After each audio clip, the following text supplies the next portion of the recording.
Good evening and welcome to Tucker Carlson Tonight. What a week, and it's only Thursday, but there's been really only one story in Washington, D.C. and across the country. There has been an enormous amount of talk, not just this week, but over the last month, about violent extremism and the people who embrace it, the dangerous people. Those people are domestic terrorists, we're told. They must be put down by force. The war on terror has moved stateside. Extremists have breached our walls. They are inside our country. And in response, we must hunt them down. Doing that is existential. Our country depends on it. Our lives depend on it. Now, we're hearing those words nonstop on cable news, but not just on cable news. We're hearing the very same thing from elected officials, including some Republican elected officials. We're hearing it from the leaders of federal law enforcement agencies and of the intelligence agencies. We're hearing it from the Pentagon. Just this week, the new Secretary of Defense ordered the entire U.S. military to, quote, stand down while investigators cleanse the ranks of political extremists. And of course, we're hearing it from the business establishment, from Wall Street and the tech monopolies, from the massive multinational corporations that increasingly control the contours of American life. All of them are now on the hunt for political extremists. And on one level, that does not sound bad, because no sane person is for political extremism, especially violent extremism. We're against it. We're for moderation. We're for incremental change. We're for the consent of the governed. We said that every day for 4 years, and we meant it. We don't like extremists either. We attack them regularly. But it's not enough to be against something. You have to be more precise than that. What is it that you're against? In order to root out a problem, you have to know what it is. You need a sense of what you're looking for. You need a clear sight picture. You have to define the terms. And here's the remarkable thing about this public conversation we're having. No one is doing that. Have you noticed? None of these newly energized and highly empowered extremist hunters have told us exactly what an extremist is. So we're left to guess. We're left to look around nervously to see if we can spot one, hoping against hope the whole time they're not talking about us, are they? And if they are, what exactly are they doing? How are they hunting these extremists they keep telling us about but will not describe? We now know part of the answer to that question.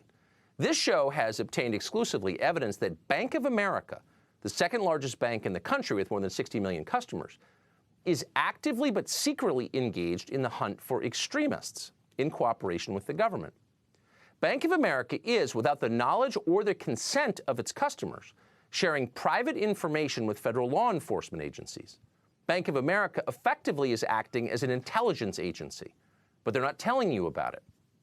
In the days after the January 6th riot at the Capitol, Bank of America went through its own customers' financial and transaction records, a lot of them.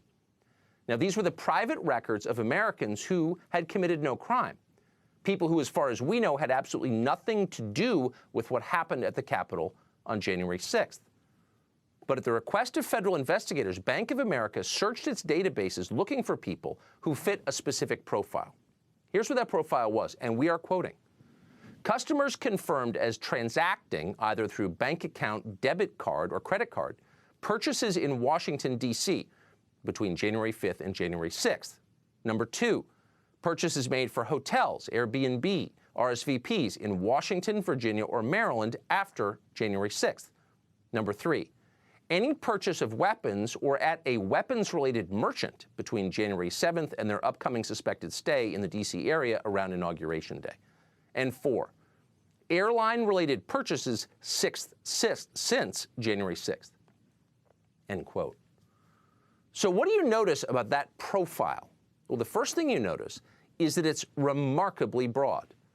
Any purchases of anything in the city of Washington, D.C., any overnight stay anywhere in the 3-state area that spans hundreds of miles, any purchase, not simply of legal firearms, but instead anything bought from a, quote, weapons-related merchant, T-shirts included, and then any airline-related purchases, not just flights to Washington, flights to anywhere, to Omaha, to Thailand.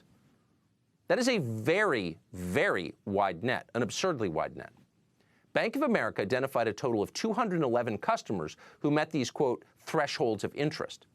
And it was at that point, the show has learned, Bank of America turned over the results of its internal scan to federal authorities, apparently without notifying the customers who were being spied upon. Federal investigators then interviewed at least one of these unsuspecting people. And that person, we've learned, hadn't done anything wrong, and in the end was cleared. Imagine if you were that person. The FBI hauls you in for questioning in a terror investigation, not because you've done anything suspicious. You haven't. You bought plane tickets and visited your country's capital. You thought you could do that. You thought it was your country. Now they're sweating you because your bank, which you trust with your most private information of everything you buy, has ratted you out to the feds without telling you, without your knowledge. Because Bank of America did that, you are being treated like a member of al-Qaeda. What country is this? It doesn't matter how much you despise Donald Trump or how much you believe that hatred of Trump justifies suspending this country's ancient civil liberties. Going through that experience would scare the hell out of you. Absolutely. A terror suspect, you would think? Does anyone else know about this? Is there a record of this interview? Will I lose my job because of it? That actually happened to someone. It's hard to believe it, but it did. We asked Bank of America about this. They confirmed it actually happened by not denying it. Here is their statement in full, which manages to make the whole thing even creepier, assuming that's possible. Quote, "We don't comment on our communications with law enforcement." Well, apparently not. "All banks," it continues, "have responsibilities under federal law to cooperate with law enforcement inquiries in full compliance with the law." End quote. Now, the last part, from a lawyer's perspective, is the essence. In full compliance with the law. It's the law. We had no choice. But that's not true. Bank of America did have a choice. The bank could have resisted turning over information on its innocent customers to federal investigators, but Bank of America did not do that. Nor is it clear, if we're going to be precise about it, that what Bank of America did is even legal. It turns out it's not simple. It's a gray area. We spoke to a number of lawyers about this today. Some of them told us that what Bank of America did might in fact not be legal and could in fact be challenged in court. One knowledgeable attorney pointed us to 12 U.S.C. 3403.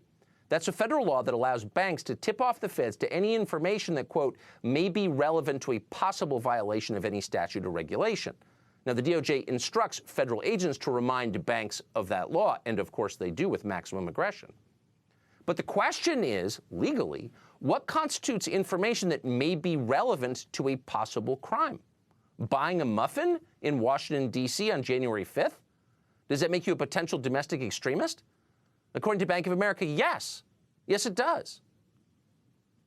This is the moment when, for the sake of our country and our grandchildren who will live here, we need to pause and breathe deeply, searching for wisdom, avoiding hysteria, and ask, what are the rules? What, for God's sakes, is a political extremist? A lot hangs on that question, maybe everything. Please tell us. But they won't tell us. Pointedly, they won't tell us.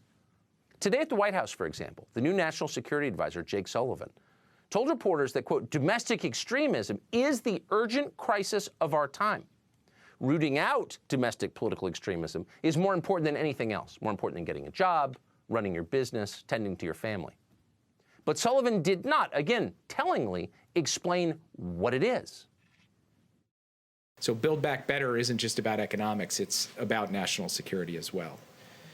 And then it's about the set of issues that working families in this country are facing every day that are challenging their lives and livelihoods. The pandemic, climate change, the threat of domestic violent extremism. Domestic violent extremism, there it is, the worst thing. But no sense of what that means. We're starting to believe they're not defining it for a reason. What's the other explanation? Yesterday, an op-ed in the New York Times asked this question. Are private messaging apps, the nexting apps, Signal, a bunch of others, they're encrypted, no one can read it. The New York Times doesn't like this. Why? Because if they can't see what you're saying, maybe you shouldn't be allowed to say it. As the newspaper put it, quote, the shift to private messaging has renewed a debate over whether encryption is a double-edged sword. While the technology prevents people from being spied upon, it might also make it easier for criminals and misinformation spreaders to do harm without getting caught. Notice, criminals and misinformation spreaders are in the same sentence. They're pretty much the same thing. What's a misinformation spreader? Well, it's someone who doesn't agree with the New York Times, obviously a violent extremist, and they're dangerous. If you think we're joking, we're not. They're pulling this thread every day. According to the Democratic Party, we need to start screening the social media accounts of people who work for the government just to make sure. So it's time for us to open our eyes and recognize what's going on. The fact that we do not look at social media of potential recruits into the military flabbergasts me.